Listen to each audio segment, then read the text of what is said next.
Truth is, I'm tired. Options are few. What's up, everybody? Welcome back to my channel. It's your girl, Sister Girl on Film. So, y'all, why are we here? Why are we back talking about this damn movie franchise again? And as you can tell by the title, y'all, I'm talking about 365 days, the next 365. Jesus. I mean, I get it. The last one, the sequel, ended with a cliffhanger. And so we knew we were going to get a third one. I just thought maybe we wouldn't get it. But at last, here we are. So let's go ahead and get into this dumb-ass movie. This movie was awful. By far the worst that we've seen thus far. And y'all know this is a full child what is this recap review, so it's spoilers galore, okay? Damn it, we obviously gonna get a fourth one. So let's go ahead and get into this. So we open up to this very like ominous opening, sad music, and we see Massimo at a funeral, so it appears. We see Olga looking like she's taking either pictures for her wedding or trying on wedding dresses. Laura is not there, so we're led to believe as an audience that this must be Laura's funeral. But also they thought we were idiots, because why would Olga not be at Laura's funeral? Okay, we not dumb. And so, ha, psych bitch, gotcha, is actually a funeral for, what's the twins' name? Adriana, Alexiana, Alexandra, I don't know. Massimo's twin, no. It was his damn funeral. Why? Why? Massimo's all sad and shit, but why, sir? Why? I get that's your brother, but he tried to kill your wife. He almost ruined your marriage. Why are we having this big old to-do for his funeral? You should have just buried him, threw his ashes somewhere, I don't know. Something other than this, but it was stupid. So throughout the movie, everybody is wearing black. Black is everywhere. The goddamn Massimo and Laura's bedroom, because it's revealed to us that she's alive and she's in lingerie laying in a bed that's black sheets and black dressers and black everything. Her lingerie is black. He wearing black. Who is it mourning? I get it. Your brother died. Beyond that, though, why is all this goddamn black in this movie? Jeez Louise. So Laura gets on top of him. She's trying to hunch on him. He looks at her very teeny tiny scar from her bullet wound. And he's like, the doctor said you're not ready. And she's like, I don't care what the doctor said. That's a girl. How is your acting getting worse and worse every movie? Every movie. Her and Massimo. Just, whew, a whole shit show. So everybody is sad that Laura, I guess, was in a coma for a little bit. So everybody was so sad because they thought they was going to lose her. And they are still kind of dealing with that. And everybody's upset except for the bitch that got shot. She over it. I don't care. Shit almost died. Fuck it. It is what it is. Let's go have sex. Girl, what? Lord have mercy. So Laura's upset because Massimo doesn't want to have sex with her because he's concerned about her healing okay. And so she goes to Olga and talks to her. And then whatever Olga said to her, I guess, got her to where she didn't care what Massimo said. So she interrupts his meeting, walking all extra, I guess, sexy, in a black dress again. Everybody in the meeting wearing black suits. What is happening? And so her and Massimo end up screwing in like a closet or something. I don't know, somewhere. But we're 10 minutes in and there's already a sex scene. 10 minutes.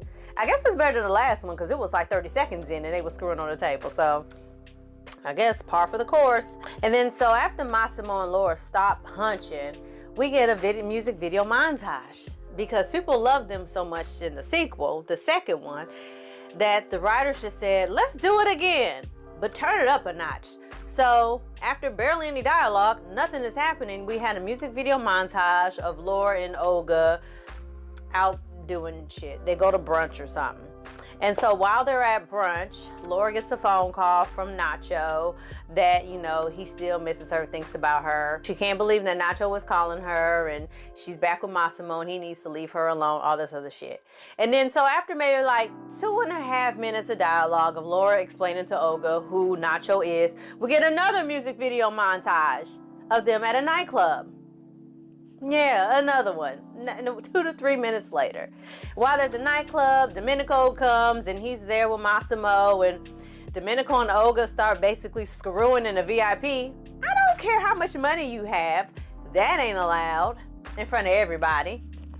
And so while Laura's there, she sees Nacho at the bar. I'm like, how does Massimo not see him?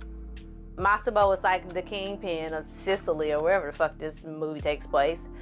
How do you not see him? But Laura ass does. Laura sees Massimo. They start making out, have a very vapid conversation about who the fuck knows. We get another music video montage.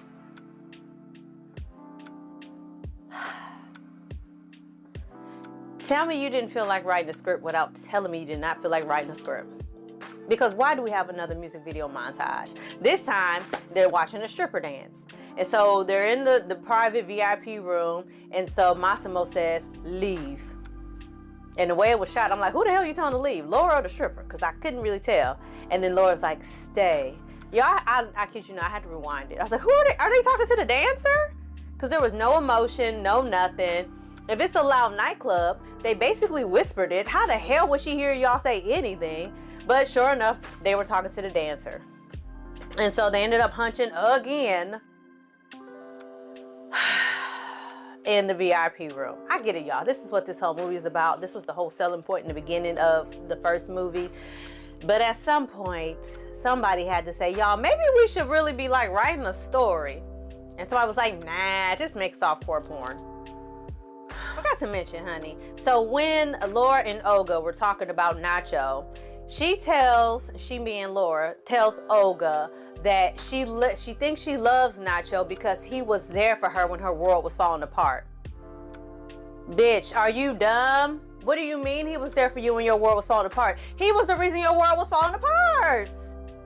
He was the reason.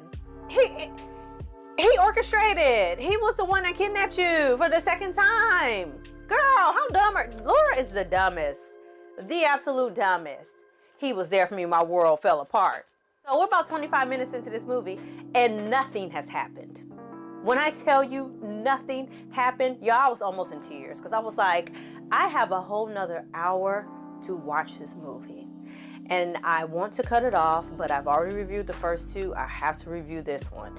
But it was a struggle. Next thing we see, Laura is back home and Massimo is pissed off or whatever.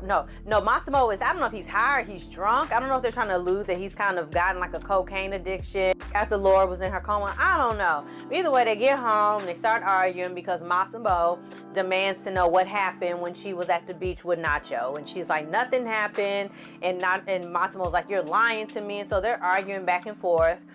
And so basically, like, their marriage is on the rocks because he thinks that she did something with Nacho while he was there. And then Laura brings up that, you know, well, you cheated on me with, I can't remember the girl's name, child, from the last one. He was like, that wasn't me. And she's like, well, whatever. Like, girl, Massimo didn't do nothing wrong that whole when that shit was going down. He was being lied to, and so was you damn fool. So Laura goes to sleep in a separate room, or she falls asleep on the couch. And so Massimo takes her back to their bedroom, and then we get another montage of her and Nacho screwing in her dreams. Lord have mercy. And so she wakes up, she starts moaning and groaning because he's eating a box, you know what I'm saying? And then she kind of looks up, and then Nacho turns into Massimo. And then so she realizes that she's not dreaming anymore. And now it's Massimo doing the pleasuring. And she kind of stops moaning and groaning. And Massimo's like, what's wrong? She's like, oh, nothing, I have a hangover. And Massimo's like, a hangover? You didn't drink that much. She was like, you're lying to me. Something is wrong. And he like,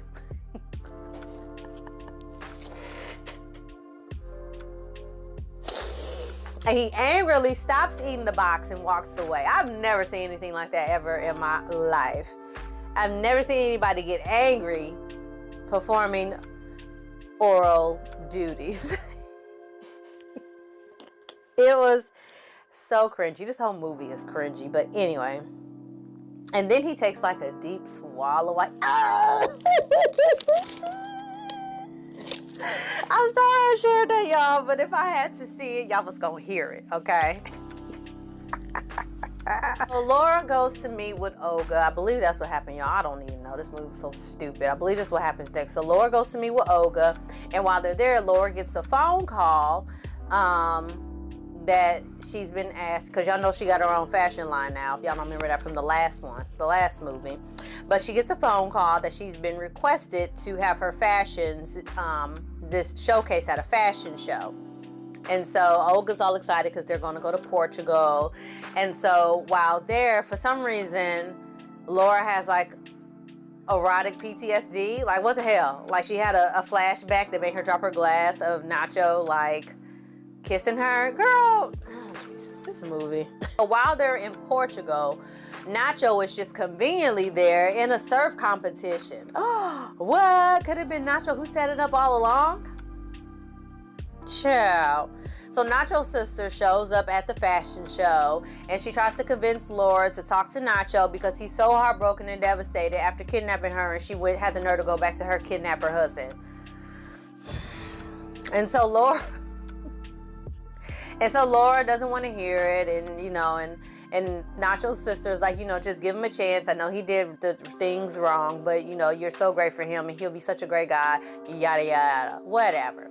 And then so Nacho finally gets Laura alone. And in the meantime, Laura done left Olga's drunk ass dancing on the bar. So Olga gets taken out of the club by security that is watching her and Laura. And so Olga is pissed off. And so she gets taken back to the hotel. And then so she tries to escape out of the hotel. Know where the hell she going? Bitch, just lay down. So she's on like the fire escape. And as she's climbing down, she's like, I can't believe Laura would leave me stranded and alone like this. She's gonna pay for this. And I'm like, ooh, okay, maybe we're about to have something juicy happen. No. The only thing that happened was a series of hijinks with Olga and the security guard running around the goddamn hotel room, him chasing her. And that was it. Not Olga telling Massimo what happened, as far as we know, unless it's uncovered in the fourth one that she did. But to our knowledge, just none of that. I said, this is so dumb. After Laura leaves the club with Nacho, they go to the beach and they make the sex. Lord, he talks about how he loves her and all this other shit. And Laura gets back home. Massimo is still obsessed and pissed off. And he's like, we were also worried about you when you were in your coma. And Laura was like, well, I don't know what I want to do. You need to give me time to think. Your love of this white stuff, which I'm assuming is cocaine, has replaced your love for me. And I just don't know what I want to do. But I will say at this point, at least we got somewhat of a story 45 minutes into the damn movie. Or maybe it's about an hour. Either way, ain't a whole lot left in this film, okay? And this is all that's happened. I shit you not. After Laura, kind of walks away from Massimo, Massimo leaves her a letter and lets him know that he's went back to Italy, and he'll be waiting there for her when she's ready to talk. And so she sleeps, and then she has another sex dream, but this time it's a menage a three with her, Massimo, and Nacho, okay? They have took it up a whole notch. Y'all, now I didn't even mention there's a whole S&M, BDSM like club scene with dominatrix and shit that happened with Massimo. He didn't cheat on Laura or anything, but when I tell you that this movie is barely not a porno, I'm not even joking. When I saw that, I said, okay, I wasn't expecting all of this. This is just a bit much. Anyway, back to Laura and her fantasy menage throuple. So they're doing the do, they're pleasing Laura, and then all of a sudden Massimo and Nacho look at each other, and I said, are they about to do what I think they're about to do? And they start moving slower and slower to each other. And I said, okay, maybe Laura's gonna wake up before they make impact. And Nacho and Massimo moving slower and slower, and then yes, they start making out, tongue kissing and everything. I said, oh my God. I did not see that coming at all. And then so Laura eventually wakes up. I said, oh, y'all didn't, if there's going to be a fourth one, what are y'all going to do? Y'all have done it all in this movie, okay? So Laura heads to the airport. She's waiting on a driver to pick her up, and lo and behold, the driver is Nacho. So Nacho is telling her that he loves her, he'll take care of her, blah, blah. And so it seems like Laura has made her decision that she's going to leave Massimo and go with Nacho. In the meantime, Olga has called Laura, told her that Massimo knows everything. He's going to kill you. I'm worried about you. You know, I got a plan. I'm going to get us out of here. Don't worry about it, but you need to watch your back because Massimo knows everything and he's pissed and he's going to kill you. So Laura's like, because you know, she's a strong, independent woman.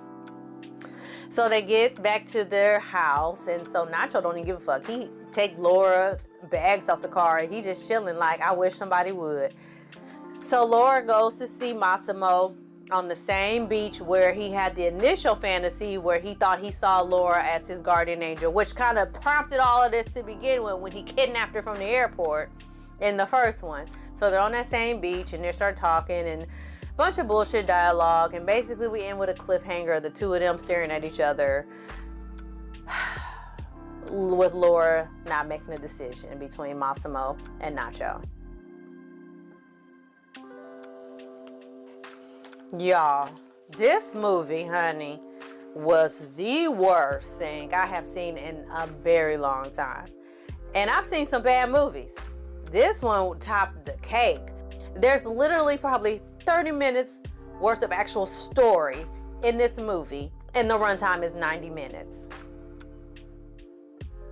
And they got the nerve to end on a cliffhanger. Y'all, if they come out with a fourth one, I don't know if I'm gonna be able to watch it and review it, because it was a struggle for me to watch and review this one. So if you haven't seen 365 Days, Next 365, don't. I mean, don't. It's not even worth watching for like just a good laugh. It's not. At least the second one was so ridiculous, I got some laughs off. This one was just cringy. It was too much sex. Nothing was going on. 2 to 3 minutes of dialogue and then a goddamn music video. What was that? Don't watch this movie. Don't waste your time. There's so many other things on Netflix to watch. Like, if they stop getting views, maybe they'll just recognize that people are over their bullshit and they won't make a fourth one. And maybe we can just be left with Massimo and Laura on the goddamn beach staring into the abyss. I don't know. But let me know in your comments below. If you saw this movie, God bless you. God bless you. Because you too have suffered. If you didn't, save yourself. Don't. Okay?